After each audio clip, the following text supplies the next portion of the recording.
আমাকে জেলখানার ভেতরে বাংলাদেশের জীবন্ত শহীদ এটিএম আজহারুল ইসলাম, ওনার কাছে অনেকগুলো বই দেখেছিলাম, ফাঁসির কন্ডেম ছেলে। মাঝে মাঝে আমার কাছে পাঠিয়ে বলতো যে হামজাকে দেবে, এগুলো যেন পড়াশোনা করে বাইরে মানুষদেরকে ডেলিভারি দিতে পারে। আল্লাহর ওই বান্দাকে আল্লাহ যেন দ্রুত আমাদের ভেতরে ফিরিয়ে দেন, বলেন আমিন। তা জীবন্ত শহীদ লোকটা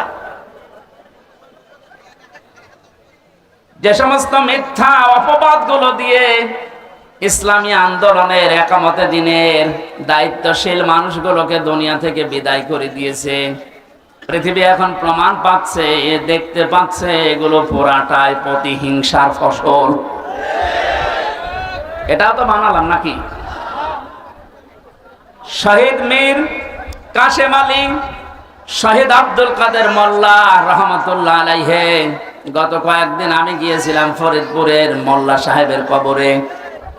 আমি ছোট থেকে বড় পর্যন্ত যতগুলো মানুষের সাথে ও গ্রামে মিশেছি, প্রত্যেকটা মানুষ বলছে না, যাকে ফাঁসি দেওয়া হয়েছে এটা ওই কসাই কাদের না, ইনি আব্দুল কাদের মোল্লা। গোলাম মাওলা রনি সাহেব ওনার সাথে জেলে ছিলেন। রনি সাহেব এসে পৃথিবীর মানুষকে জানিয়েছে, মোল্লা ভাই আমাকে জানিয়েছে, রনি বাইরে যদি যেতে পারো, আমি তো আর যেতে পারলাম না, পৃথিবীর মানুষকে জানিয়ে দিও আমি কিন্তু কসাই কাদের না, আমি আব্দুল কাদের মোল্লা।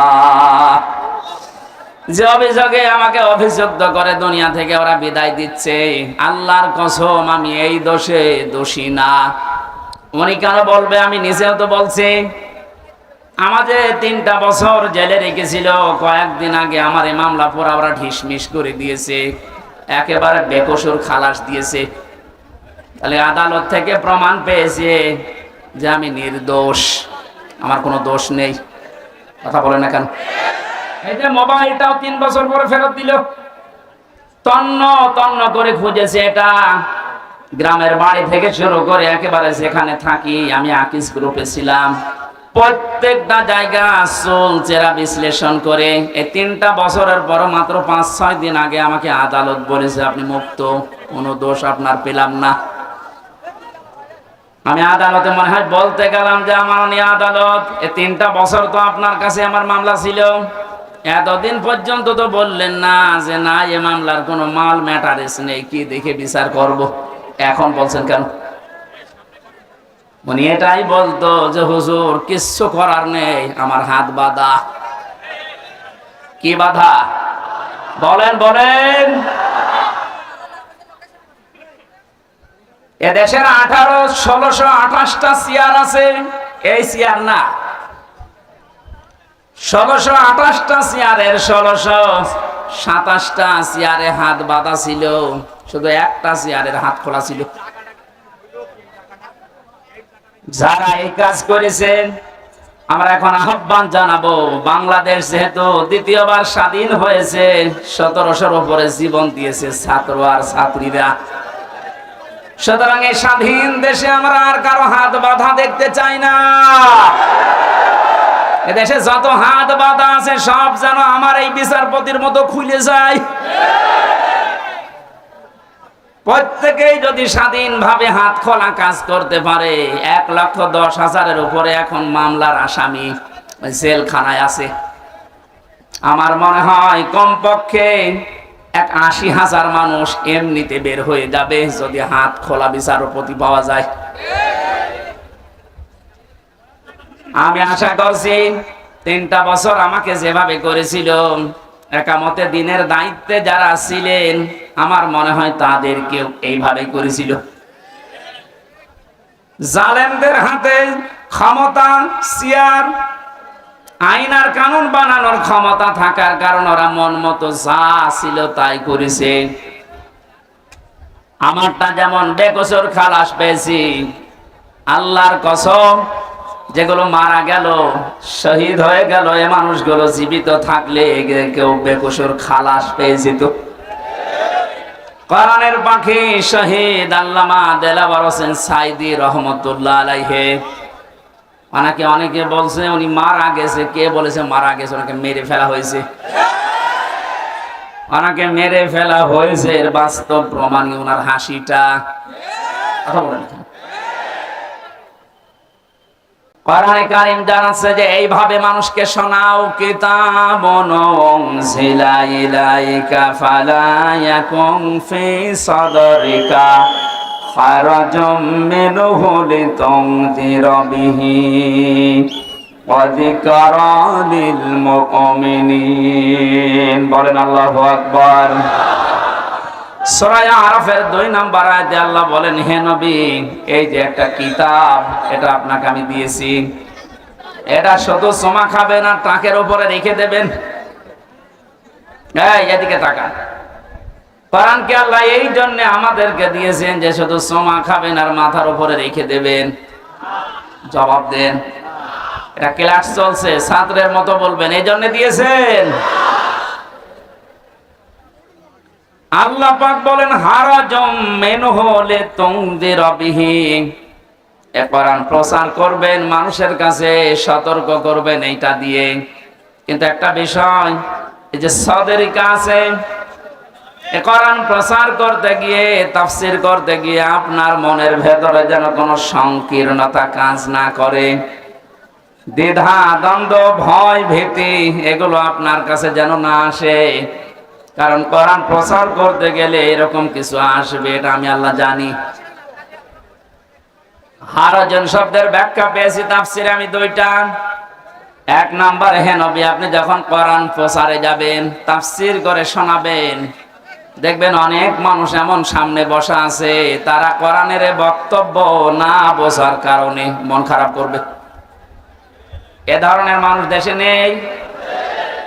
আল্লাহ যেটা বোঝাতে চাই, হয়তো ওর মেধা ওইরকম নেই, ওর মাথায় ওইরকম ব্রেন নেই, ও না বুঝে আন্দাজে এক ধারণা করে হয় মন খারাপ করে, না চলে যায়।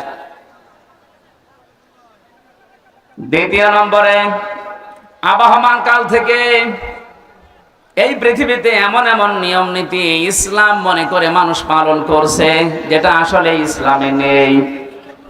আপনি যখন কোরআনের ব্যাখ্যা করতে যাবেন, ওইগুলো তো টিকবে না, ওগুলো সব বাদ চলে যাবে। এতদিন যারা ইবাদত মনে করে ওইটা পালন করছে, জীবনেও তারা আপনার কথা শুনবে না, আন্দাজে তখন আপনার প্রতি খারাপ ধারণা করবে। তখন বলবে এরা আল্লাহর ওলি মানে না, এরা পীর বুজুর্গ মানে না। কোরআনে কারিমে আল্লাহ আয়াতের পরে এই জন্যই এই শব্দগুলো এরপরে লাগিয়েছেন, ইত্তাবিউ মা উনজিলা ইলাইকুম মির রাব্বিকুম ওয়া লা তাত্তাবিউ মিন দুনিহি আউলিয়া ক্বালিলাম মা তাযাক্কারুন। ইত্তাবিউ বহুবচন দিয়েছেন আল্লাহ। ও যশোরবাসী, এ বাংলাদেশে যারা একামতে দিনের দায়িত্ব পালন করে, এ মানুষগুলো এই বিশ্বাস নিয়েই একামতের দিনের রাস্তায় এসেছে যে এই দায়িত্ব পালন করতে গিয়ে যত সময় যাবে আমি জান্নাতের দিকে এগিয়ে যাব। এটা অন্তত যারা করছে, তারা যদি নাও করে, আমি করি ব্যক্তিগতভাবে, দিন কায়েমের জন্য একামতে দিনের দায়িত্ব পালন করতে যে সময়টুকু অর্থ যা কিছু ব্যয় হবে, আমার মেধা যোগ্যতা বক্তৃতা সব আমাকে জান্নাতের দিকে এগিয়ে নেবে।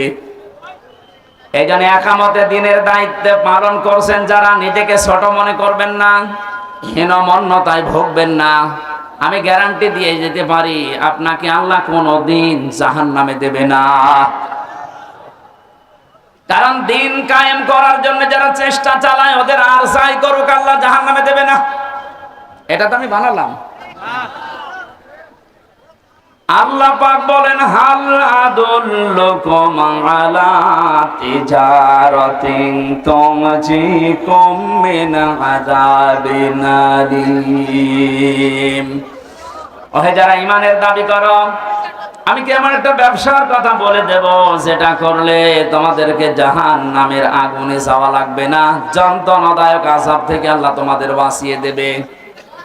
এই ব্যবসার কথা বলতে গিয়ে আল্লাহ যে সমস্ত জিনিসের নাম দিয়েছেন, তার 3 নাম্বার এইটা।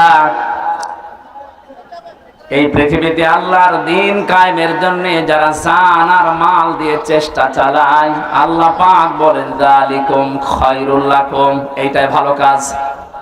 আমি আজকে 500টা ভালো কাজের ব্যাখ্যা করার জন্য বাঘারপাড়ার খাসুরাতে বসেছিলাম, কিন্তু ওদের সময় কভার করেনি। একটা মাত্র ভালো কাজের ব্যাখ্যা ওখানে দিয়েছে। আল্লাহ যে আহসান ও আমালার কথা জানিয়েছেন, যে আমি ভালো কাজ তোমাদের কাছ থেকে দেখতে চাই। এ পৃথিবীতে আল্লাহর দৃষ্টিতে যত ভালো কাজ আছে, তার 1 নাম্বার কাজ হচ্ছে আনাকিমুদ্দিন, দিন কায়েম করা। কোরআন এরকম 500টা আছে। আমি নিজে আমার বাবার যা আছে, আমার যা আছে, যদি ইসলামের খুঁটিনাটি বিষয়গুলো আমি মেনে জান্নাতে যেতে পারতাম, কসম খোদার জীবনও আপনাদেরকে আমি দিন কায়েম করা লাগবে এই ঝামেলাপূর্ণ কথা বলতাম না।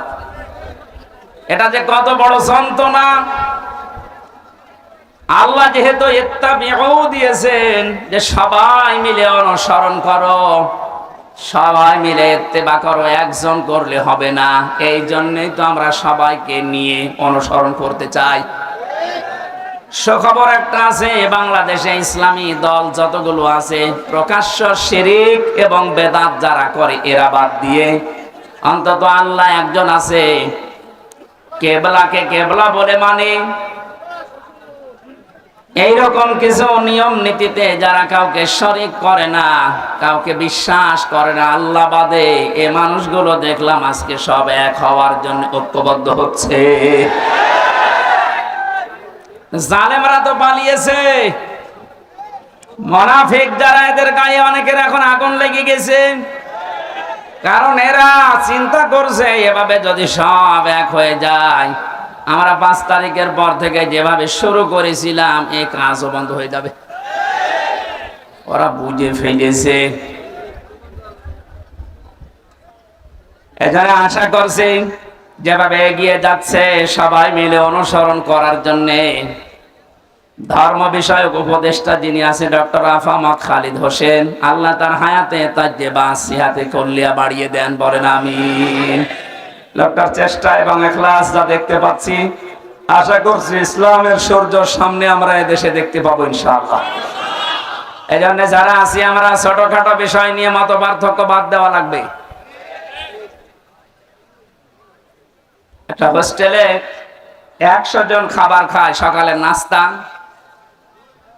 কলার পাউরুটি। 20 জন হোস্টেল ম্যানেজারকে আহ্বান জানিয়েছে যে স্যার এইটা যেন ঠিক থাকে। 80 জন বলছে না, এটা আমরা আর খাবো না, নতুন মেনু আমাদেরকে দেন। কিছু কিছু ছেলেরা বলছে আমাদেরকে খিচুড়ি দেওয়া লাগবে, সকালে চিড়া দেওয়া লাগবে। কেউ কেউ বলছে আমাদেরকে রোল দেওয়া লাগবে। আর ওই যে 20 জন ওরা বলছে যা আছে ওইটাই আমরা চাই, কলা পাউরুটি। ম্যানেজার বলছে এভাবে হবে না, ভোট দেওয়া লাগবে। আমি তো একবারে পাল্টিয়ে দিতে পারি না। ভোট দেওয়ার পরে দেখা গেল ওই যে আগে যে 20 জন আছে, কলা আর পাউরুটি ওটা ঠিকই আছে। চিড়া যারা চেয়েছিল তারা 18 জন হয়েছে, যারা খিচুড়ি চেয়েছে তারা 17 জন, যারা রোল চেয়েছে তারা 15 জন। এভাবে ভাগ ভাগ করতে করতে 20 পর্যন্ত আর যায়নি। আগে যা ছিল ওইটাই কায়েম হয়ে আছে। কি বসালাম বলেন তো? এদেশে 20 জন মাত্র এখন আগের যে সিস্টেম গুলো ছিল ওইটাই চালু রাখতে চাচ্ছে, কিন্তু আমরা এখন 80 জন পাল্টিয়ে গেছে। এই কথা বলছেন?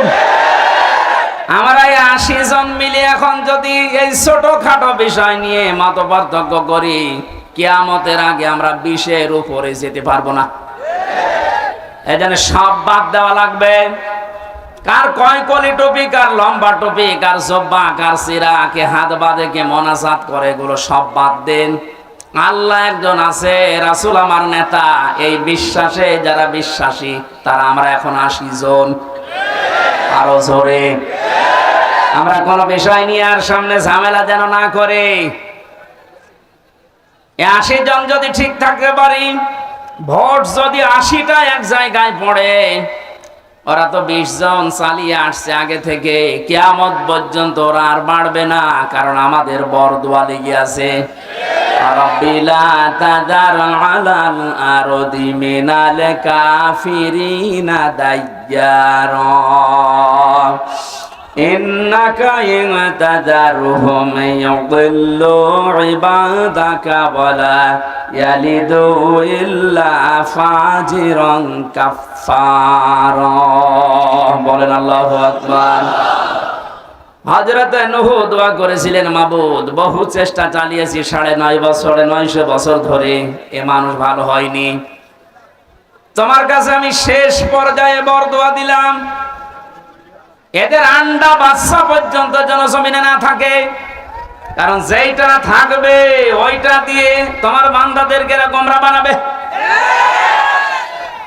আমরা 53 বছর, কোরআনের পাখি প্রায় 50 বছর চেষ্টা চালিয়েছে, কিন্তু জালেমদের পরিবর্তনের কোন সুযোগ ওরা গ্রহণ করেনি।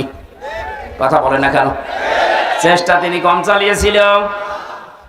অধ্যাপক মতিউর রহমানও চেষ্টা চালিয়েছে, বহু কায়দায় উনি বুঝিয়েছে আপনাদের, কিন্তু 20 জনের যে অবস্থা, ও সারা জীবন কলা পাউরুটি যাবে। এই কথা বলছে না কেন? 80 জন আমরা পরিবর্তন হয়ে এই পর্যায়ে এসেছি, আর ওরা সেই 20 জনই আছে, ও কিয়ামতের আগে আর পাল্টাবে না। কেন পাল্টাবে না?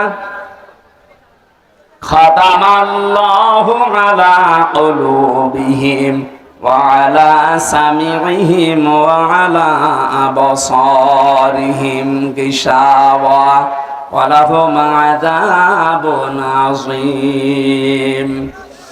আল্লাহ পাক বলেন, ওদের অন্তরে আমি মোহর লাগিয়ে দিয়েছি, ওদের কানের উপরে, ওদের চোখের উপরে পর্দা লাগিয়েছি, কঠিন যন্ত্রণাদায়ক আযাব ওদের জন্য রেডি আছে। কারণ এই পৃথিবীতে যারা আল্লাহর কালামকে অপমান করার চেষ্টা চালায়, তাদেরকে আল্লাহ হেদায়েত থেকে বঞ্চিত করে দেয়। হযরতে আব্দুল্লাহ বিন মাসউদ রাদিয়াল্লাহু তাআলা আনহু, কোরআনে কারীমের সূরা রহমান নাযিল হওয়ার পর বিশ্ব নবীকে জানিয়েছিলেন, হে নবী, আমারে অনুমতি দেন, আমি কাবার চত্বরে একটু তেলাওয়াত করি। ওনার কণ্ঠটা খুব সুন্দর ছিল, ডাক দিয়ে বলেন, ঠিক আছে, মন খুলে দিয়ে পড়তে থাকো। সূরা রহমান হচ্ছে কোরআনে কারীমের সবচাইতে সুন্দর সূরা। তিনি তেলাওয়াত আরম্ভ করলেন, আর রহমানু আল্লামাল কোরআন খালাকাল ইনসানা আল্লামাহুল বায়ান। তেলাওয়াত করছিলেন এভাবে, হঠাৎ আবু জেহেল শব্দ শোনার পরে এসে হযরতে আব্দুল্লাহ বিন মাসউদের কানের উপরে দিয়েছিলেন এক থাপ্পড়। কান দিয়ে গল গল করে রক্ত বের হয়ে ওই দিন থেকে তিনি চিরদিনের জন্য কালা হয়ে যান, আর শুনতে পাননি। এই যে বধির হয়ে গিয়েছিলেন কানে, বদরের ময়দানে আল্লাহ পাক কোরআনে কারীমের অপমানের শোধ নিয়েছিলেন। যখন আবু জেহেল ঠান্ডা ফ্রিজের মতো পড়েছিল মাছ আর মুহাব্বিজের বাড়ি খেয়ে, আব্দুল্লাহ বিন মাসউদ ওখানে যাবার পরে দেখলেন ঠান্ডা ফ্রিজ পড়ে আছে, বুকের উপর চড়ে বসলেন, ডাক দিয়ে বলেন, তা আবু জেহেল, তোমাকে আমি সময় দিলাম, এখনো পর্যন্ত মুহাম্মদুর রাসূলুল্লাহর কালেমাটা মেনে নাও, আমি নবীর কাছে সুপারিশ করব, বিশ্ব নবী তোমারে মাফ করে দেবে। আবু জেহেল ডাক দিয়ে বলে, মাসউদ, আব্দুল্লাহর ছেলে মুহাম্মদ তোমাদেরকে জাদু করেছে, আমার পর্যন্ত আসতে পারে নাই। বলেন নাউযুবিল্লাহ। এখানে এখনো কথা বন্ধ হয়নি। এরা কি ইয়ারকি মারার জন্য এসেছে?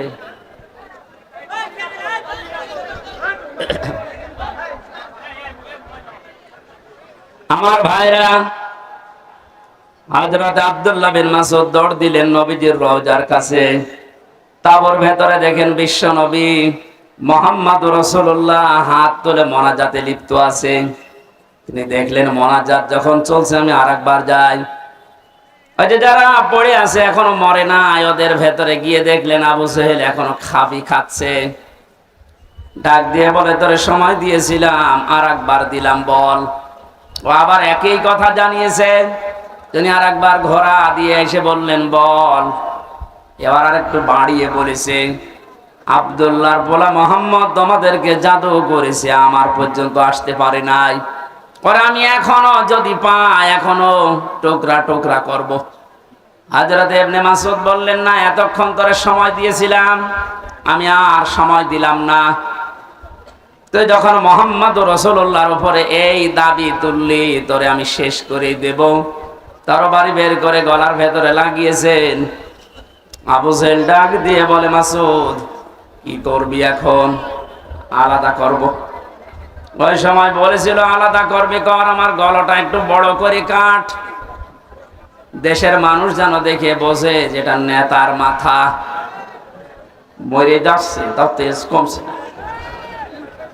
আমার মনে হয় এই দেশে এই 5 তারিখের পরে অনেক আবু জেহেলকে আমরা এখনো পর্যন্ত দেখতে পেয়েছি, পাচ্ছে, মরে যাচ্ছে, তেজ কমছে না।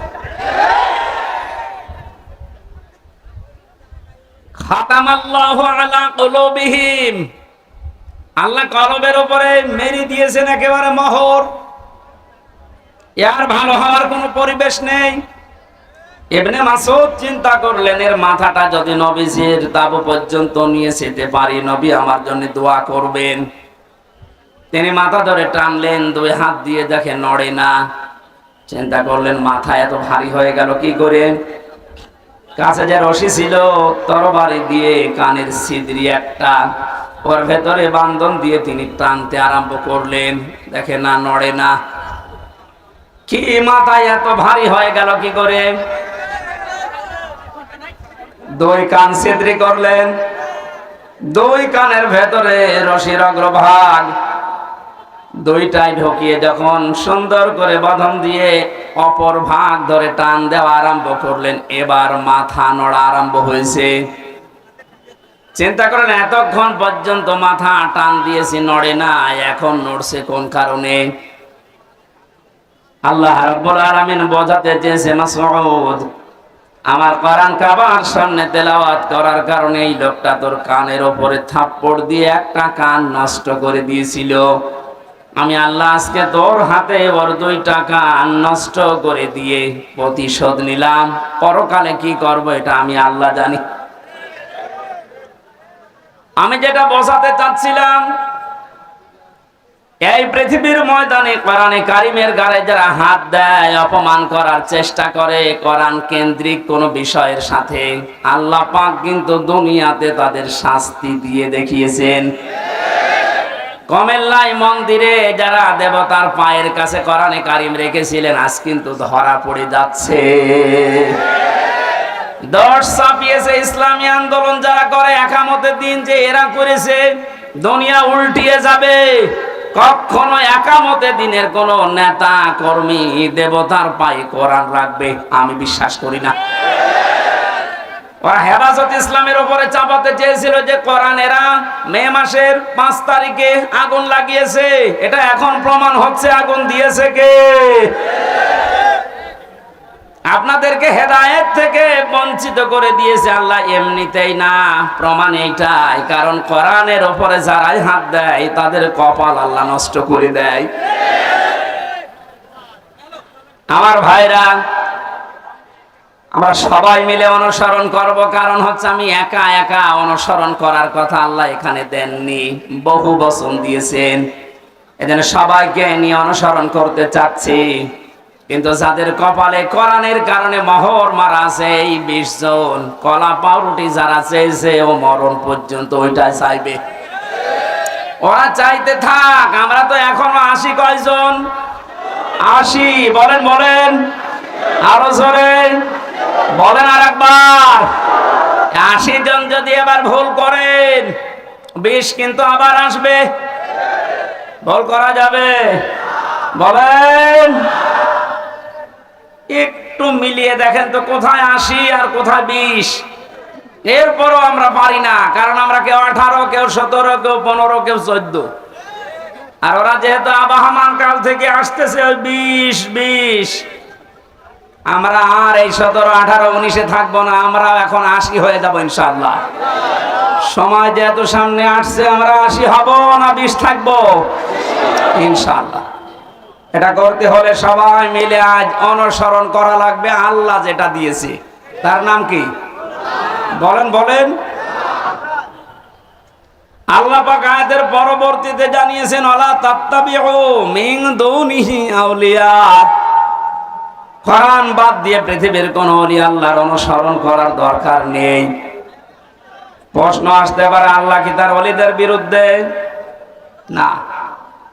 সূরা ইউনূসের 62 নম্বর আয়াত, 11 নম্বর পারার 15 নম্বর পৃষ্ঠার 1ম নম্বর লাইনে আছে, আলা ইন্না আউলিয়া আল্লাহি লা খাউফুন আলাইহিম ওয়ালা হুম ইয়াহজানুন।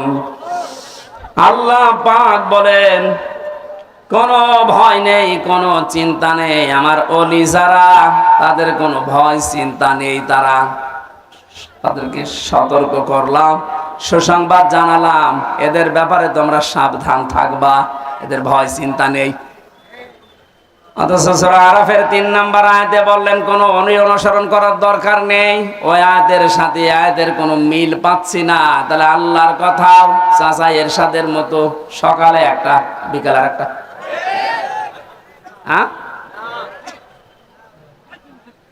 কোরআনে কারিমে আল্লাহ তো জানিয়েছেন, লা মুবাদদিলা লিকালিমাতি, আল্লাহর কালামের কোনো পরিবর্ধন নেই। অথচ ওখানে বললেন ওলিদের কোনো চিন্তা নেই, আর এখানে বলছেন ওলি অনুসরণ করার দরকার নেই। মুফাসসিরিন ইকরাম লিখেছেন, আয়াতের ব্যাখ্যা করতে গিয়ে আল্লাহ এই জন্যই ওলি অনুসরণ নিষেধ করেছেন। আল্লাহ খুব ভালোভাবে জানেন, কারণ বর্তমান ভবিষ্যৎ এগুলো সব জানেন কে? আরো জোরে বলেন। সব যেহেতু তার নিজের জ্ঞানে আছে, উনি আগেই জানতেন যে ভবিষ্যতে কিয়ামত পর্যন্ত আমার এমন বান্দা বান্দি দুনিয়ায় আসবে, আর আমি আল্লাহর চাইতে ওদের আব্বাকেই বড় মনে করবে।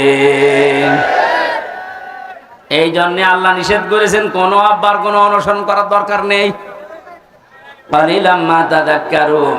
আল্লাহ আফসোস করছেন যে আমার বক্তব্য শোনার পরে আমার কিছু বান্দা বান্দি ফিরে আসবে, অধিকাংশ গুলোই মুখ ফিরিয়ে চলে যাবে। বলেন নাউজুবিল্লাহ। এখানে কোরআন উপস্থাপনের যে ধরন আমরা শিখেছি আল্লাহর কাছ থেকে, আপনি হয়তো না বোঝার কারণে মন খারাপ করতে পারেন। 2 নম্বরে আল্লাহ যেটা জানাতে চেয়েছে ওটা আবাহমান কাল থেকে আসতেছে, আল্লাহর বক্তব্যের সাথে মিলছে না।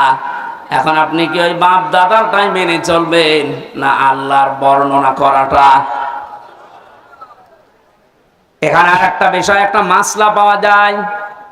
আজ যারা অন্ধ অনুসরণ করে ইসলামকে, দিনকে মানার চেষ্টা চালাচ্ছেন, এদেশে আছে। এই কারণে বলছি, পৃথিবীতে শুধু মুহাম্মদুর রাসূলুল্লাহ সাল্লাল্লাহু আলাইহি ওয়াসাল্লামকে বাদ দিয়ে কাউকে অন্ধ অনুসরণ করা জায়েজ নেই। কেন জায়েজ নেই? কারণ উসওয়াতুন হাসানা এই শব্দটা শুধুমাত্র মুহাম্মদুর রাসূলুল্লাহকে আল্লাহ দিয়েছেন। পৃথিবীর কাউকে আল্লাহ উসওয়াতুন হাসানা এটার গ্যারান্টি দেয়নি। লাকাদ কানা লাকুম ফি রাসূলিল্লাহি উসওয়াতুন হাসানা, অবশ্যই তোমাদের জন্য মহত্তম আদর্শ লুকিয়ে রেখেছি আমি আল্লাহ রাসূলুল্লাহর জীবনে। কার জীবনে? বলেন বলেন। আল্লাহকে এখানে বলতে পারতেন না যে আব্দুল্লাহ বিন মোহাম্মদ ইবনে আব্দুল্লাহ, তার জীবনের ভেতরে আমি লুকিয়ে রেখেছি। তার নাম তো আল্লাহ জানতেন, কেন তার নামটা এখানে উচ্চারণ না করে রাসূলুল্লাহ দিলেন? কারণ তিনি মুহাম্মদুর রাসূলুল্লাহ এই শব্দটা পেয়েছিলেন নবী হওয়ার পর থেকে। 40 বছরের আগ পর্যন্ত মানুষ তাকে আরব জাহানে বলতো আব্দুল্লাহ বিন মোহাম্মদ, আর 40 বছরে যখন তিনি কোরআন পেয়েছেন তখন শুধু আব্দুল্লাহ বিন মুহাম্মদ না, হয়ে গেছেন রাসূলুল্লাহ। তাহলে অনুসরণ করা, অনুকরণ করা মুহাম্মদ ইবনে আব্দুল্লাহকে ফরজ না রাসূলুল্লাহকে ফরজ? আশা করছি আমি যেটা বোঝাতে চাচ্ছি আপনি বুঝবেন। এই বাংলাদেশ সহ বিশ্বের বহু জায়গায় আমি গিয়ে দেখেছি তারা আজ এখনো পর্যন্ত এ কথা বলছে আমরা নবীওয়ালা কাজ করি। হ্যাঁ, আপনি আব্দুল্লাহ বিন মুহাম্মদ ইবনে আব্দুল্লাহ, ইনি যতদিন পর্যন্ত নবী হওয়ার আগ পর্যন্ত এ নামে মানুষ তাকে ডাক দিয়েছে, আপনার জীবনে এই কাজগুলো আছে। কারণ তিনি ওই সময় সত্য কথা বলতেন, ভালো কাজের আঞ্জাম দিতেন। কোন মানুষ যদি বিপদে পড়তেন সেখানে এগিয়ে যেতেন। এই কাজগুলো মুহাম্মদ ইবনে আব্দুল্লাহর জীবনীতে আমরা সিরাত ইবনে হিশামে সিরাত বিশ্বকোষের ভেতর থেকে পেয়েছি। কিন্তু তিনি যখন রাসূলুল্লাহ হয়ে গেছেন তার আপন চাচা আবু লাহাব পর্যন্ত জানের শত্রু হয়ে দাঁড়িয়েছে। এই বাংলাদেশ সহ বিশ্বে আজ যারা বলেন আমরা নবীওয়ালা কাজ করি না, আপনি মুহাম্মদ ইবনে আব্দুল্লাহর কাজ করেন। রাসূলুল্লাহ নবীওয়ালা কাজ যদি কেউ দাবি করে, উনি যেমন রাসূল হওয়ার পর থেকে 63 বছর, এই 23 বছরে 82 বার টার্গেট হয়েছিলেন ইহুদিদের, আপনি অন্তত 82 বার না হলেও 2 বার তো হবেন। আপনাকে ইহুদি খ্রিস্টান মুশরিক সবাই ভালোবাসে, সবাই ভালো বলে, বুঝতে হবে আপনার কাজ এখনো রাসূলুল্লাহর কাজ হয়নি। এজন্য আমাদের অনুসরণ করা দরকার এখন থেকে মুহাম্মদ ইবনে আব্দুল্লাহ না রাসূলুল্লাহর? আরো জোরে। আল্লাহ রাব্বুল আলামিন রাসূলুল্লাহকে অনুসরণ অনুকরণ করার তৌফিক আমাদেরকে যেন দান করেন, বলেন আমিন। এখানে অনুসরণ করার জন্য 27টা পয়েন্ট আমি পেয়েছি তাফসিরে। বিশ্ব নবীকে অনুসরণ করা লাগবে এই কারণে, قل إن كنتم تحبون الله فاتبعوني يحببكم الله إلى آخر آيات। সূরা আলে ইমরানের 31 নম্বর আয়াতে আল্লাহ জানিয়েছেন, হে নবী, মানুষকে আপনি এই কথা বলেন যদি আল্লাহকে ভালোবাসিয়ে দাবি তারা করে, তারা যেন আপনার অনুসরণ করে। শব্দের দিকে খেয়াল করেন, ফাত্তাবিউনি, আমার অনুসরণ করো। এখন এই অনুসরণটা মাস্ট বি, করাই লাগবে 1 থেকে 40 না 40 থেকে 63। এই সহজ কথাগুলো আপনি বুঝতে চান না, খালি ফতোয়াবাজি করেন কেন বলেন তো? 1 থেকে 40 বছর পর্যন্ত এই পৃথিবীতে কেউ যদি মুহাম্মদ ইবনে আব্দুল্লাহকে না মানে, অনুসরণ না করে, সে জান্নাতে যাবে না। একটা হাদিস দেখান, কোরআনের একটা আয়াত বলেন। কিন্তু মুহাম্মদ ইবনে আব্দুল্লাহ থেকে যখন রাসূলুল্লাহ হয়ে গেছেন, আমরা সবাই এখানে জানি উনি রাসূল হয়েছিলেন কত বছর বয়সে? আরো জোরে বলেন। 40 থেকে 63, কত? এই 23 বছরের 1 সেকেন্ডও যদি কেউ না মানে সে কাফের। ফতোয়া নতুন করে বানানো লাগবে? আল্লাহর কোরআন জানিয়েছে রাসূলুল্লাহকে অনুসরণ করা মাস্ট বি, ফরজ। ওমা আতাকুমুর রাসূল, আল্লাহ কিন্তু ওমা আতাকুম মুহাম্মদ ইবনে আব্দুল্লাহ দেননি। শব্দগুলো একটু খেয়াল করে পড়তে পারেন না? ওমা আতাকুমুর রাসূল, তোমাদের কাছে রাসূল যা নিয়ে এসেছে, ফাখুযুহু, ওটা আঁকড়িয়ে ধরো। ওমা নাহাকুম আনহু ফান্তাহু, এটা আনহু হুরমার যায় রাসূলুল্লাহর দিকে। তোমাদেরকে রাসূলুল্লাহ যা নিষেধ করে ওইগুলো ছেড়ে দাও। আত্তাকুল্লাহ, আল্লাহকে ভয় করো। ইন্নাল্লাহা শাদীদুল ইকাব, অবশ্যই আল্লাহর আযাব বড় কঠিন। এবার আসেন তো আয়াতের মূল শিক্ষায়। বিশ্ব নবী মুহাম্মদ রাসূলুল্লাহ আমরা সবাই স্বীকার করে নিচ্ছি যে উনি হয়েছিলেন 40 বছরে, না জন্মের পরেই? আরো জোরে বলেন। ওনাকে অনুসরণ করা লাগবে কি মোহাম্মদ ইবনে আব্দুল্লাহ হিসাবে না রাসূলুল্লাহ হিসাবে? রাসূলুল্লাহ হিসাবে অনুসরণ করলে এখানে ফাত্তাবিউনি দিয়েছেন। আল্লাহকে ভালোবাসিয়ে দাবি যদি করে থাকো, এখানে ইহুদি খ্রিস্টান বৌদ্ধ ৪৫০০ ধর্মের লোকেরা আছে, প্রত্যেকেই তার দেবতা বলেন, ভগবান বলেন, গড বলেন, যাই বলেন, সবাই কিন্তু বোঝাতে চায় কাকে? বলেন বলেন। কিছু রূপক জিনিস হয়তো তারা বানায়, কিন্তু আসল কিন্তু আল্লাহ। আপনি হিন্দুদের বিপদে পড়লে দেখবেন রূপক যে ১২ মাসে ১৩ পূজা করে, ৩৩ কোটি দেবতা ওদের, একটা রূপক পূর্ণ বিশ্বাস ওদের নেই। ওদের বিশ্বাসও একজন আছে। আমার তো অনুষ্ঠানগুলো ভারতে বেশি থাকতো আগে, ১৭, ১৮, ১৯ সালে আমি ভারতেই বেশি ছিলাম। দেখেছি ওই সমস্ত জায়গায় বিপদে পড়লে হিন্দু ড্রাইভার আমার যে চালিয়ে নিয়ে যেত কলকাতায়, ও বেটা হিন্দু মানুষ, ভগবানকে ডাকা বাদ দিয়ে বিপদে পড়লে, চরম বৃষ্টি যখন, তখন বলছে ওপরওয়ালা একজন আছে। আমার বাস্তব জীবনে আমি দেখেছিলাম চরমনায়, বরিশালে যখন ছোটবেলায় যেতাম, ওই সময় তো ব্রিজ ছিল না, নৌকায় যাওয়া লাগতো, লঞ্চে যাওয়া লাগতো। একবার ওঠার পরে দেখে বিশাল ঝড় উঠেছে।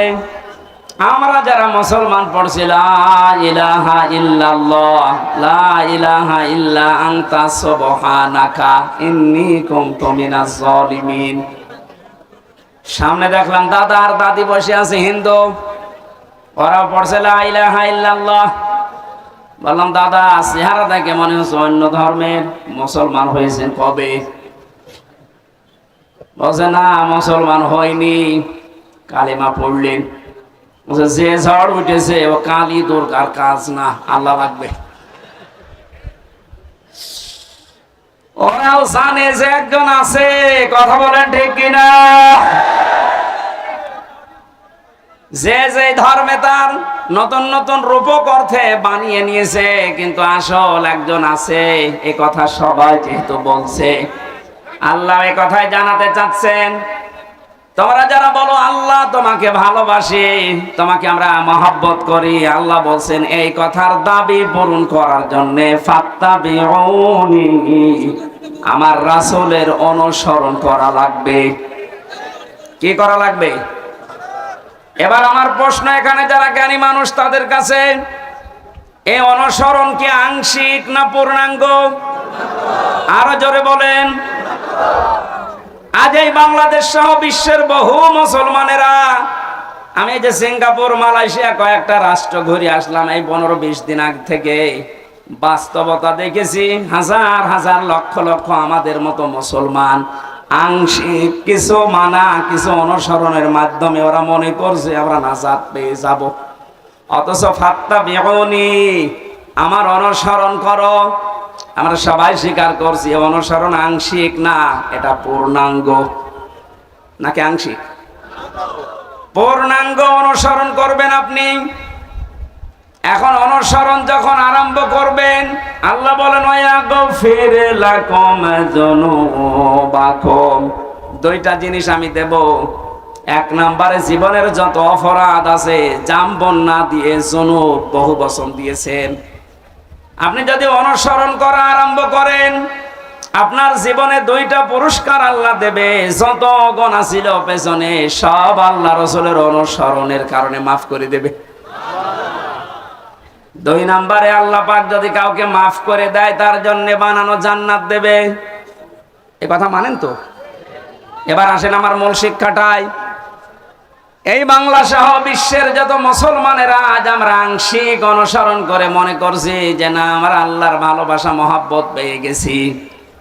আপনি হয়তো নামাজে রাসূলকে মানেন, রোজাতে রাসূলকে মানেন, হজ করতে গিয়ে রাসূলের অনুসরণ মতো হজ করেন, যাকাত দিতে গিয়ে রাসূলুল্লাহর অনুসরণ করেন। বিশ্ব নবী যে বিচার করেছিলেন কোরআন দিয়ে, সেইটাই আপনি আর রাসূলকে মানেন না, তখন মেনে নিয়েছেন ব্রিটিশকে।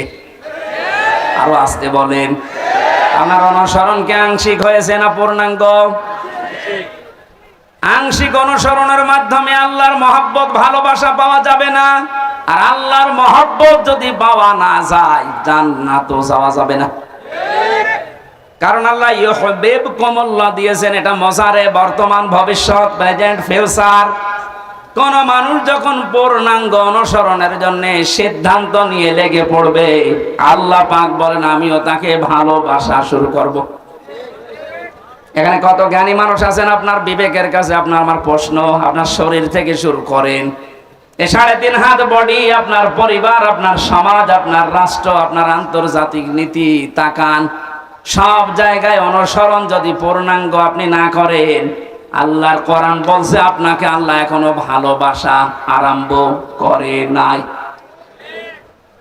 তাহলে এই আয়াত অনুযায়ী বাংলাদেশে হাজার হাজার পীর আল্লাহর ভালোবাসা এখনো পায়নি। বেশি বলে ফেললাম?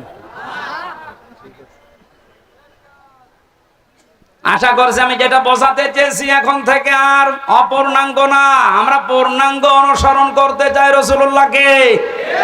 আজকের আমার তেলাওয়াত কি তো আয়াত ওইটাই, সূরা ইউনূস 25 নম্বর আয়াত, কোরআনে কারীমের 10 নম্বর সূরা, এটা 11টা রুকু আছে, 109টা আয়াত আছে। মক্কায় নাযিল হয়েছে, একটা আয়াত আর একটা আয়াতের আংশিক পড়েছি। আল্লাহ রাব্বুল আলামিনও জানিয়েছেন। এবার আমি তাফসীর আকারে শুরু করছি, জবান খুলে পড়েন। আউযু বিল্লাহি মিনাশ শাইতানির রাজিম, বিসমিল্লাহির রহমানির রহিম।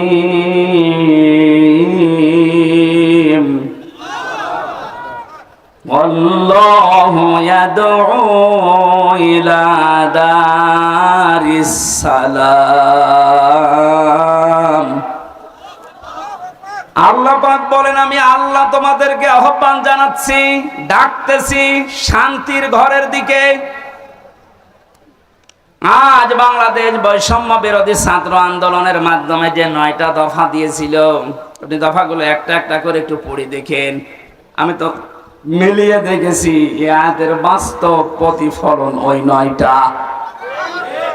আমি ওগুলো সব নোট করেছি, একটা একটা করে আপনি মিলাবেন এখন থেকে। যারা আছেন যেখানে দাঁড়িয়ে বসে শুয়ে খুব অ্যাক্টিভ। আর সালাম মানে শান্তির বাড়ি বা ঘর। আল্লাহ পাক এখানে ডাক দিয়েছেন যে তোমরা শান্তির ঘরে প্রবেশ করো। এই পৃথিবীর মানুষ যেটা উদাহরণ দিলে বসে বেশি, আমি ওইভাবে সেট করেছি। বাস্তবে আমরা দেখি একটা ঘর যদি কেউ বানাতে চায় বসবাসের জন্য, শান্তি পাওয়ার জন্য, ইসলাম শব্দটা এখানে আল্লাহ দিয়েছেন দারুস সালাম। সালাম সিলমন, এখান থেকে ইসলাম, এর শাব্দিক অর্থ হচ্ছে শান্তি। কিন্তু কেউ যদি সুখ পেতে চায়, এর আলাদা একটা আরবি শব্দ আছে রহাতা, রহাতুন। রহাতুন মানে সুখ। রহাতুন মানে কি? ঘরের ভেতরে মানুষ সুখ পাওয়ার জন্যই প্রবেশ করে। এই যে এখান থেকে সারাদিন সারা রাত মানুষ কর্মজীবন শেষ করে যখন বাড়িতে যায়, ঘরে প্রবেশ করার সঙ্গে সঙ্গে একটা অজানা সুখ আপনাকে ঘিরে ধরে, আপনি হয়তো টের পান না। বাইরে যতক্ষণ আগে ততক্ষণ একটা আতঙ্ক কাজ করে, একটা ভয় ভয় কাজ করে। অথচ ঘরের ভেতরে 4 দেওয়াল দিয়ে যেটা আটকানো, কি আছে ওর ভেতরে, ওখানে গেলে একটা আলাদা শান্তি, ওই ভয়টা আল্লাহ যেন দূর করে দেয়। কথা বলেন ঠিক কিনা? আল্লাহ বলেন আমি এমন একটা ঘরের দিকে তোমাদেরকে ডাকছি, যে ঘরে প্রবেশ করলেই তোমরা সুখ আর শান্তি দুইটাই পেয়ে যাবে। যেহেতু আমরা এখন একটা ঘর বানাবো, ঘর বানাতে প্রথমে খুঁটি দেওয়া লাগে। কি দেওয়া লাগে? খুঁটি বা পিলার দেওয়া লাগে।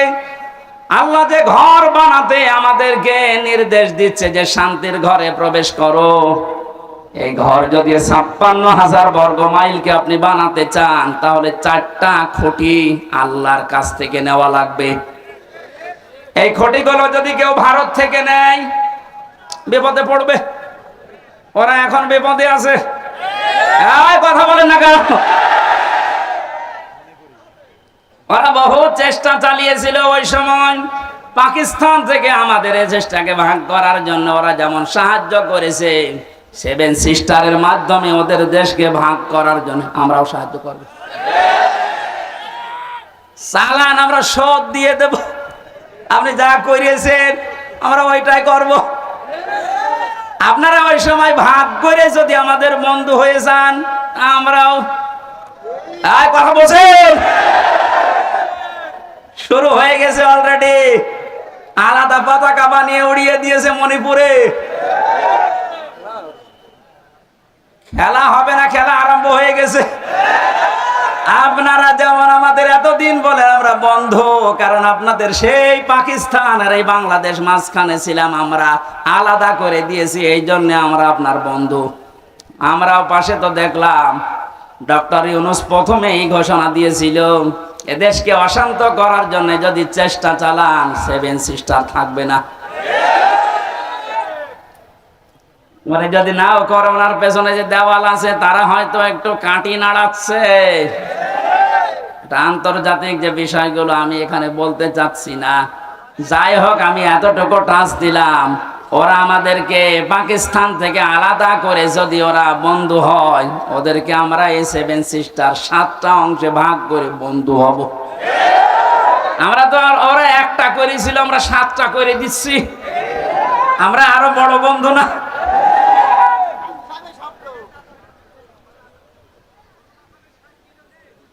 যশোরবাসী এবার খেয়াল করেন, না আমরা শুধু ভারত থেকে না, চীন থেকে না, রাশিয়া থেকে না, আমেরিকা না, কারো কাছ থেকে খুঁটি নিতে চাই না। আল্লাহ যে খুঁটি দিয়েছে শান্তির ঘর বানাতে, আমরা ওই খুঁটি নেব। আমার কথার অর্থ বোঝার চেষ্টা করেন, খুব খেয়াল করে শুনবেন। আমি কোরআনে কারীম থেকে পেয়েছি, 1 নম্বরে আল্লাহ পাক বুনিয়াল ইসলাম আলা খামসিন শাহাদাতি আল্লাহ ইলাহা ইল্লাল্লাহ। এই যে হাদিসটার ভেতরে 5টা বিষয় আছে, তার 4টা খুঁটি আমি সেট করেছি। নামাজ, রোজা, হজ আর যাকাত, এই 4টা খুঁটি মজবুত ভাবে গেড়ে দেওয়া লাগবে। খুঁটি থাকলে হয় না। ঘরকে শান্তির ঘর বানাতে হলে বেড়া দেওয়া লাগে। কথা বলেন না কেন? কোরআনে কারীম থেকে আমি বেড়া বের করেছি 4টা। 1 নম্বরে বেড়া, 1 নম্বরে বেড়ার নাম হচ্ছে রাজনীতির বেড়া। এটা যত চলছে এখন দেশে, এটা পরিষ্কার করা লাগবে। 4টা বেড়া দিতে হয়, চারদিকে দেওয়াল দেওয়া লাগে। 1 নম্বর দেওয়াল তুলতে হবে রাজনীতির দেওয়াল। এটা অলরেডি আরম্ভ হয়ে গেছে। এখন যেহেতু আমরা শান্তির ঘর চাই, আর পৃথিবীতে শান্তির ঘরের দেওয়াল দিতে হলে রাজনীতি, এটা লেনিনের কার্ল মার্কসের না, রাজনীতি নেওয়া লাগবে রাসূলুল্লাহ। এবার রাসূলুল্লাহর রাজনীতি কি? এবার তাকান, সূরা নিসা 5 নম্বর পারা 6 নম্বর পৃষ্ঠা 9 নম্বর লাইনের 59 নম্বর আয়াতের প্রথম অংশে আছে।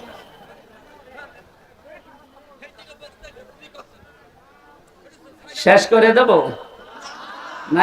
ওই লোকটাকে তুলে আমার চেয়ারে বসিয়ে দেব।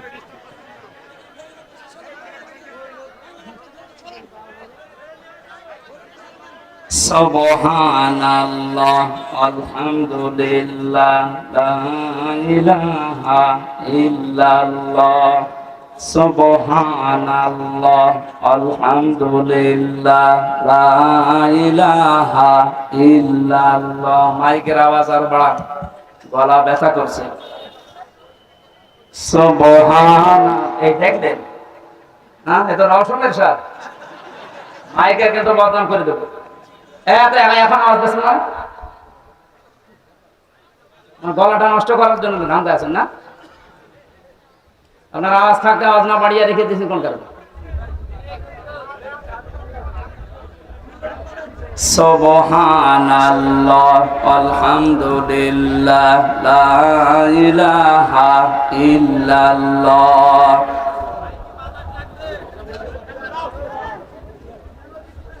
ফ্যানটা একটু সাইলেন্ট করে থাক। লা ইলাহা ইল্লাল্লাহ মুহাম্মাদুর রাসূলুল্লাহ।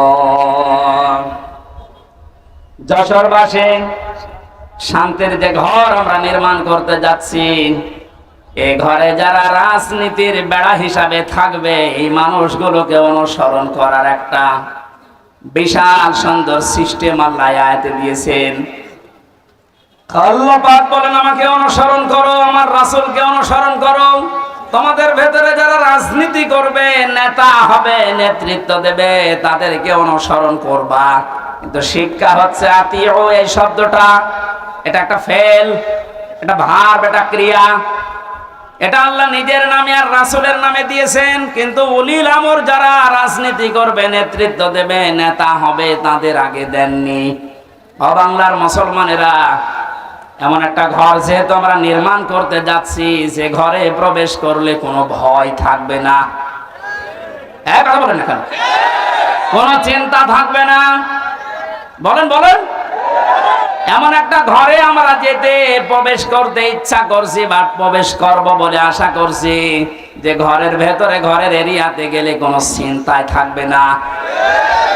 ঘরের পাশে যে যদি ছিনতাইকারী ধরে, ঘরের ভেতরে যারা বসবাস করছে ওরা দা নিয়ে, খন্তা নিয়ে, বটি নিয়ে, কথা বুঝতেছেন, বাড়ির ভেতর থেকে এসে ছিনতাইকারীকে এই ঝিনাইদহ সাবেক এমপির মতো টুকরা টুকরা করে ফেলবে। আমার মনে হচ্ছে এরা না বুঝে চিল্লাচ্ছে। না, আমি জানি আপনারা বুঝে ফেলেছেন। শান্তির যে ঘর আমরা বানাতে যাচ্ছি, প্রবেশ করতে যাচ্ছি যে সিস্টেম গুলো দিয়ে, রাজনীতির এই বেড়া দেওয়ার জন্য, দেওয়াল দেওয়ার জন্য আমাদের সামনে যারা আসবে রাজনীতি করতে, এই বেড়া দেওয়ার আগে দেখতে হবে আল্লাহ রাসূলকে মেনে চলে কিনা। এই জন্য আতিউটা আল্লাহ উলিল আমর রাজনীতি নেতাদের আগে দেননি। এখন থেকে সিদ্ধান্ত নিয়ে বাড়ি যাবেন আজকে। এই বেড়াটা যেহেতু সামনে দেওয়া লাগবে শান্তির ঘরে, সুতরাং আল্লাহ রাসূলকে যদি আমার বাবা হয়েও মেনে না চলে, ওই বাবাকে আমি ভোট দেব না। আমার আত্মীয় না, দূরের মানুষ, ও যদি আল্লাহ রাসূলকে মেনে চলে, ওর দ্বারা দুনিয়া এবং আখিরাতে আমার কাজ হবে। এতে কাজ হবে ওর দ্বারা, এটা আমি বানালাম? বলেন। সূরা নিসা 5 নাম্বার পারার 10 নাম্বার পৃষ্ঠার 12 নাম্বার লাইনের 85 নাম্বার আয়াতে আছে, মাইয়াশ ফাআশাফাতান হাসানাতাই ইয়াকুল্লাহু নাসীবুম মিনহা ইলা আখির আয়া। দলিলগুলো লম্বা করছি না, গরমে আমার ভেতরে ঘেমে যাচ্ছে, জন্য তাড়াতাড়ি করছি। দুনিয়ায় যারা একটা ভালো কাজে সুপারিশ করবে, ভোট দেবে, রায় দেবে, সমর্থন জানাবে, ওই লোকটা চেয়ার পাওয়ার পরে যে ভালো কাজ করে সওয়াব পাবে, আপনি শুধু এই রায় দেওয়ার কারণে একই সওয়াব পাবেন।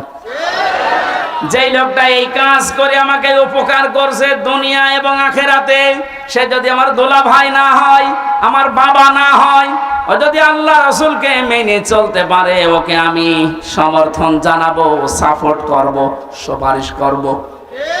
কারা এই মতের সাথে রাজি আছেন দেখে লিল্লাহে তাকবীর।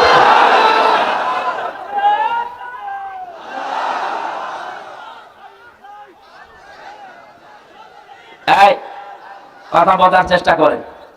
আমি এখন যেটা বললাম এটা তো রাজনীতি হয়ে গেল না? না, এটা যদি রাজনীতি মনে হয় তাহলে সূরা নিসার 59 নাম্বার আয়াত কেটে আপনি বাদ দিয়ে দেবেন। আমি ব্যাখ্যায় এইভাবে পড়েছি, মারিফুল কোরআন নিয়ে আসেন, ওখানে ভয়ঙ্কর ট লেখা আছে। আমানাত বহুবচনের শব্দের ব্যাখ্যায় ভোট, রায়, সমর্থন, সুপারিশ এগুলো লেখা আছে।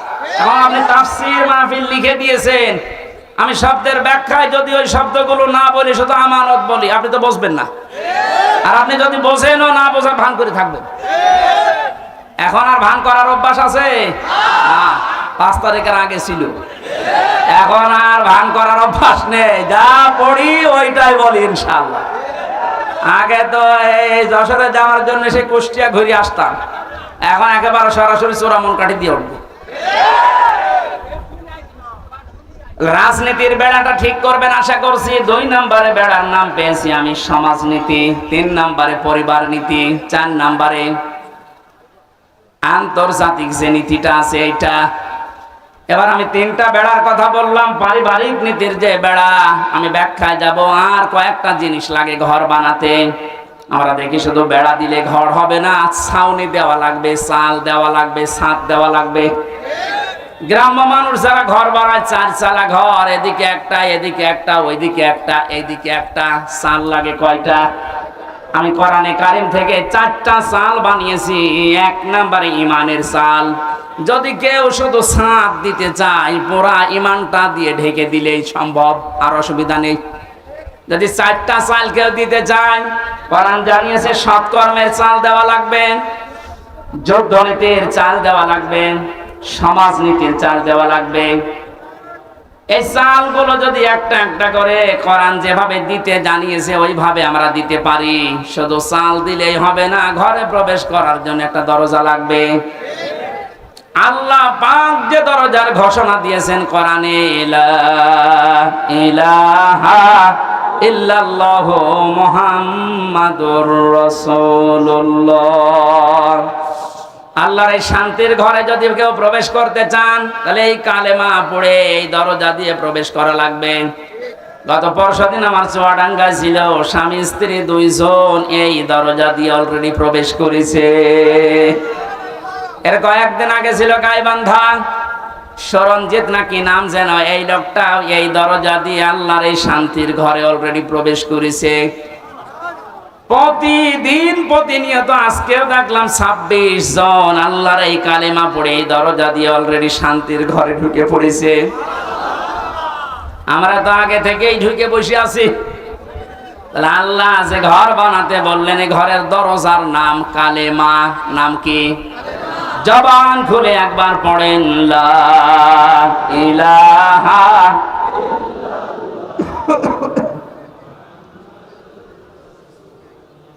ঘরে এবার প্রবেশ করছি যারা, এ ঘরে প্রবেশ করতে হলে আংশিক পা দিয়ে আর এক পা বের করে রেখেছি, শান্তিতে থাকতে পারবেন।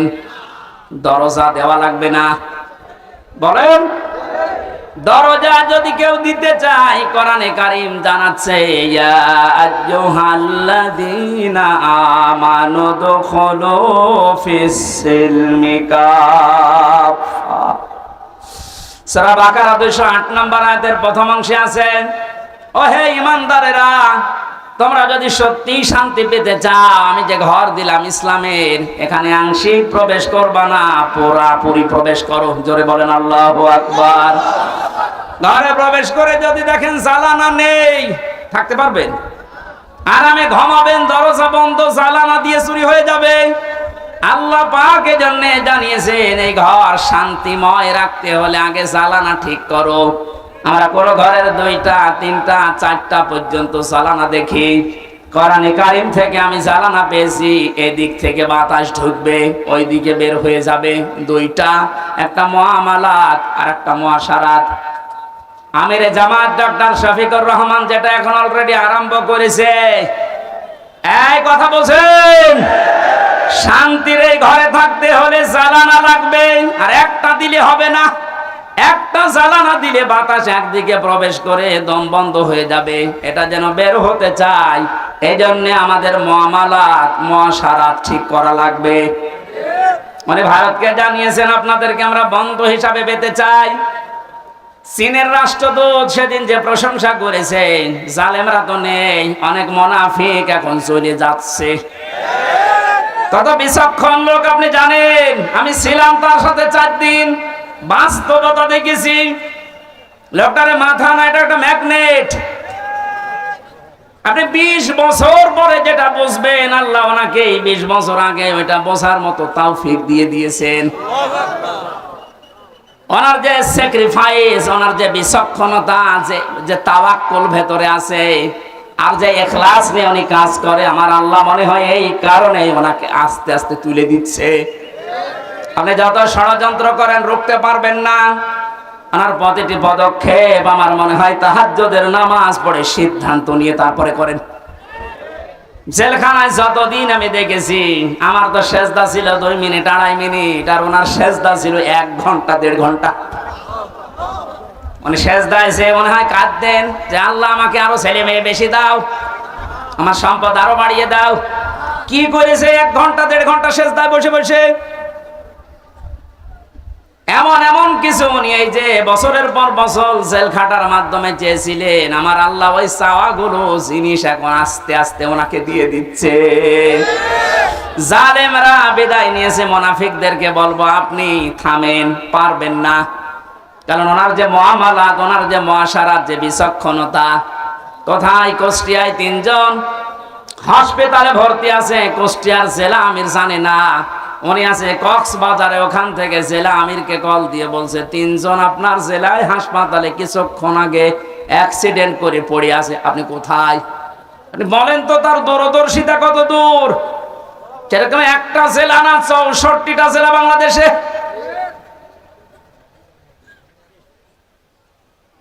শুধুমাত্র জ্বালানা দিলেই হবে না, আন্তর্জাতিক যে জ্বালানাগুলো আছে উনি ঠিক করার জন্য চেষ্টা চালাচ্ছে। আল্লাহ যেন ওনাকে নিজের কুদরত দিয়ে পরিচালিত করেন, বলেন আমিন। শুধু জ্বালানা থাকলেও ঘর ঠিক থাকে না, ভেন্টিলেটর লাগে। কথা বলছেন এখন? ভেন্টিলেটর লাগবে না আলো বাতাস প্রবেশ করার জন্য, ডিশের তার লাগানো লাগবে না, বিদ্যুতের তার লাগানো লাগবে, ওয়াইফাই তার লাগাবেন, নাই তো আপনি আন্তর্জাতিক বিশ্ব নিয়ে খেলবেন কি করে, জানবেন কি করে। এই জন্য ভেন্টিলেটর লাগবে কমপক্ষে 2টা 4টা। আল্লাহ রাব্বুল আলামিন কোরআনে কারিমে এমন সুন্দর সুন্দর ভেন্টিলেটর দিয়েছেন। সূরা আলে ইমরানের 85 নম্বর আয়াতে আছে, সূরা আলে ইমরানের 83 নম্বর আয়াতে আছে, সূরা আলে ইমরানের 19 নম্বর আয়াতে আছে। সুবহানাল্লাহ বলতে পারেন নাই? আমার গলা ব্যথা করছে, এজন্য দলিলগুলো শুধু নাম বলছি।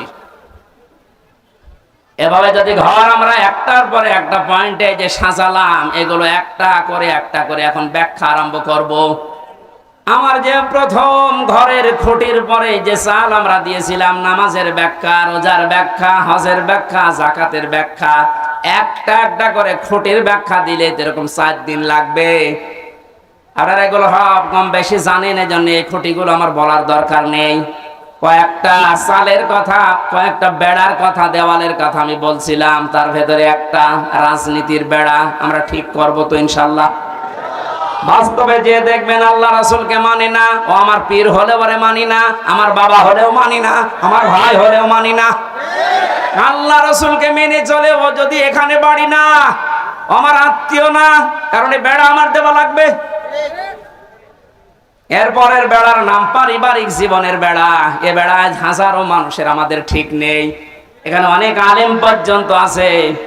আমি বাস্তবে দেখেছি তাদেরও পরিবারে খাস পর্দা হয় না। আমি শপথ নেওয়ার জন্য গত 8 তারিখে 8 দিন আগে আমির জামাত এসেছিল কুষ্টিয়ায়, আমার ডেট ছিল ওই দিন। 120টার উপরে আমার প্রশ্ন করিস পারিবারিক জীবন নিয়ে, যে প্রশ্নগুলো ছিল প্রায় 17-18টা। সারা দেশে আমি ওয়াজ করে বেড়াচ্ছি, সারা দেশে আমি ঘর চেয়ে বেড়াই, অথচ আমার ঘরে টিন নেই। আমার যেগুলো প্রশ্ন করেছে মিথ্যা তো বলা যাবে না, বাস্তবে একেবারে সত্য সত্য মিলিয়ে দেখলাম না, মিলছে না। রকম মানে যে খুঁটি নির্ভর করা যায় এমন জিনিস, এটা আসলে আমারে হয়নি। পারিবারিক জীবনের যে আসল খাস পর্দা, ওটা 100 ভাগ এখনো আমার আসেনি। আমারে বলছে হবে না, দিন পাল্টিয়ে দিলাম, আবার 9 দিন পেছিয়ে দিয়েছে। আমার মতো একটা নাম করা হুজুরের যদি এই অবস্থা, বাকিগুলো আল্লাহ জানে। আমাদের পারিবারিক জীবনের যে পর্দাটা, এটা অনেকে নফল মনে করে, অনেকে গুরুত্ব দিতে চায় না। আজকে আমি এখানে আসার পরে যে বাড়িতে বসেছিলাম, বাড়িওয়ালা তার বউ, মেয়ে, বেটার বউ সব নিয়ে আসতেছে, হুজুর দেখবে। এইটা তো হালকা জায়েজ আছে। হ্যাঁ, মেয়েদের পর্দা পারিবারিক জীবনে যে ফরজ, এটা অনেকে জানেই না। এদের একামতে দিনের খুঁটি হওয়ার জন্য, আমি আরবিটা বললাম না, খুঁটি হওয়ার জন্য অনেক কাঠ খড়ি পোড়ানো লাগে। সত্যি যদি কোনো মানুষ একনিষ্ঠ ভাবে ইখলাসের সাথে খুঁটি হিসাবে কাজ করতে চায়, আমার যতটুকু বাস্তবতা দেখলাম 120টা প্রশ্নের ভেতরে আল্লাহ তাকে জান্নাত দিয়ে দেবেন। আমাদের পারিবারিক জীবনে স্বামী স্ত্রীর যে সম্পর্কটা হওয়ার কথা ছিল। এখন আস্তে আস্তে ভারতের চ্যানেলগুলো থেকে আশপাশের মানুষের ব্যবহার থেকে আমরা সব নষ্ট করে ফেলেছি। অধিকাংশ স্ত্রীর স্বামীর ওপরে শ্রদ্ধা নেই, ভক্তি নেই, খালি ভুল ধরার চেষ্টায় থাকে। এরকম বউ নেই? আরো আসতে বলেন। এ পৃথিবীতে যত খারাপ স্বামী হোক, ফেরাউনের মতো এত খারাপ স্বামী কারো কপালে জুটেছে? নিজের স্ত্রীর হাতে ব্রেক লাগিয়েছে, পায়ের ভেতরে ব্রেক লাগিয়েছে, কপালের ভেতরে শলাকা দিয়েছে, মাথার উপরে গরম তেল ঢেলে দিচ্ছে। হযরত জিবরাইলকে আল্লাহ বললেন, জান্নাতটা নিয়ে ধরো আমার এই বান্দির সামনে। হযরত আসিয়া জান্নাত দেখার পরে বলতে পারতেন, আল্লাহ তুমি আমার মরণ দিয়ে জান্নাতে প্রবেশ করাও। তিনি বলেননি। তিনি বলেছিলেন, মাবুদ তুমি জান্নাত আমার সামনে পাঠিয়ে দিয়েছো, আমি এইটা চাই না, আমি চাই তুমি যেখানে আছো ওই জায়গায় একটা ঘর আমার জন্য আলাদা বানাও, যেন ওখানে বসে বসে সব সময় তোমাকে দেখা যায়। আমার উপরে অত্যাচার চলছে, জুলুম চলছে, তোমার আবার যেন রাগ হয়ে না যায়। অনাজ্জিনি মিন ফিরআউনা ওয়া আমালিহি অনাজ্জিনি মিনাল কওমিজ যালিমিন। আরবি গ্রামার যারা বসে জিজ্ঞাসা করেন এক আলিফ করে আল্লাহ টান দিয়েছেন। অনাজ্জিনি, আমাকে তুমি বাঁচাও। এই যে অত্যাচার করে আমার স্বামী নিজে আর লোক দিয়ে করায়, এই জালেমদের হাত থেকে তুমি আমাকে বাঁচাও। কিন্তু আল্লাহ তুমি রাগ করে আমার স্বামীর উপরে গজব দিও না। এত বড় কঠিন বিপদের ভেতর স্বামীর জন্য বরদোয়া দেয়নি। আর আমার আপনার বউ সারা জীবন আপনি মাটি করে দেবেন, খাটতে খাটতে মাথার ঘাম পায়ে ফেলে চুল উঠে যাচ্ছে আপনার। একদিন যদি একটা সাবান কম হয়, খোঁটা দিয়ে ফোঁটা বের করে ফেলবে। বরদোয়া তো আছেই বাংলা আরবি মিলে। না, আমরা এরকম পারিবারিক জীবন চাই না। বিশ্ব নবী মুহাম্মদুর রাসূলুল্লাহর স্ত্রীর দিকে তাকান, তার পারিবারিক জীবন কেমন ছিল। হযরতে আয়েশা বলেন, মুহাম্মদুর রাসূলুল্লাহ আমার স্বামী, তাকে আমি গোসল করাতেছিলাম, হঠাৎ রক্ত আর পানি প্রবাহিত হয়ে যাচ্ছিল। নবীজি বললেন, আয়েশা পানির ভেতরে রক্তের মতো লাল কি দেখা যায়? হযরতে আয়েশা বলেন, হে রাসূল, আপনি যখন গোসল করার জন্য টুলের উপরে বসেছিলেন, ওর একটা পায়া আমার পায়ের উপরে পড়েছিল, আঙ্গুল ফেটে রক্ত বের হচ্ছে। বললেন, একটু বলতে পারলেন না আমাকে? আমি আগে উঠে পড়তাম। হযরতে আয়েশা বলেন, হে রাসূল, এটা তো আমার পায়ের আঙ্গুল ফাটা, রক্ত বের হয়েছে। যদি কলিজা ফেটে রক্ত বের হতো, আমার স্বামীকে আমি উঠতে বলতে পারতাম না। ভক্তি শ্রদ্ধা করা বউ তো ঘরে ঘরে। কার বউ এরকম? একটু হাত তোলেন তো। এই মহিলারা আছে কনে গো? একটা মানুষ হাত তোলেন। কিসের ওয়াজ করব? আমাদের এই যে বেড়া আছে দেওয়ালে, দেওয়াল নড়বড়ে জানা যাচ্ছে। কিসের শোক পাবেন এই দেওয়ালের ভেতরে? কি আশ্চর্য! যশোরের মা বোনেরা একটা স্বামীও হাত তোলে নাই। আলহামদুলিল্লাহ বলবো না নাউজুবিল্লাহ বলবো? আমি জেলখানায় দেখেছিলাম 100 জনের প্রায় 70 জন জেল খাটতেছে এই পারিবারিক জীবনের কারণে। বই মেরে ফেলেছে, না আদা মারা করেছে, যাই যৌতুকের কারণে। এই সমস্ত বিষয় নিয়ে ওখানে বসে বসে আমি একটা বই লিখেছি, দাম্পত্য জীবনে কলহ এবং সমাধান কি। মেয়েদের জন্য বিশেষ করে, গাড়িতে আছে কিনা জানি না, আছে, ওটা নিয়ে যাবেন বউর জন্যে। পরে বলবেন এটা শেষ করো। মেয়েকে বিয়ে দেওয়ার আগে ওটা পড়াবেন।